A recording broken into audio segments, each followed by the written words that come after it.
In this short tutorial, I'll show you how to easily create a drop-down list in Excel. Well, let's have a look. We'll use this short questionnaire to see how simple it is to create a drop-down menu, and you'll be able to use these steps to create a list with any data you need.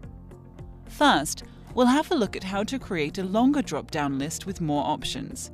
What we can use for drop-down items here are the months of the year. They'll become our options for the answer to the first question. Then, we'll try something a little bit different. I'll show you a way how to create a short drop-down list with only 2 items, yes and no. Those will be possible answers to our second question. But let's start from the beginning now. The answer to the first question will be a specific month of the year.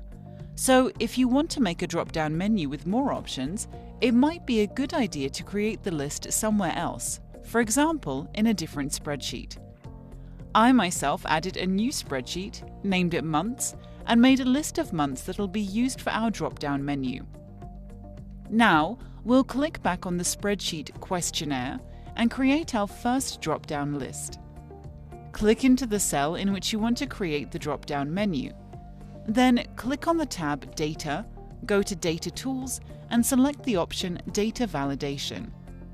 Find Settings in the pop-up window and select List from the menu. Now you need to tell Excel where to find the data for the drop-down list. Click on the icon on the right of the source box.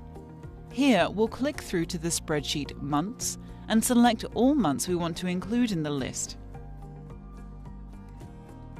Press Enter, and you've defined the contents of your drop-down list.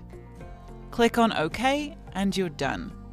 The column with Your Answer now contains a drop-down list from which you can choose your favorite month.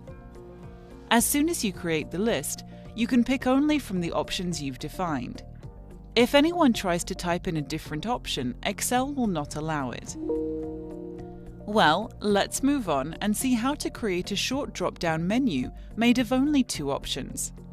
We'll have a look at the second question, where, in the part Your Answer, there will be just yes or no.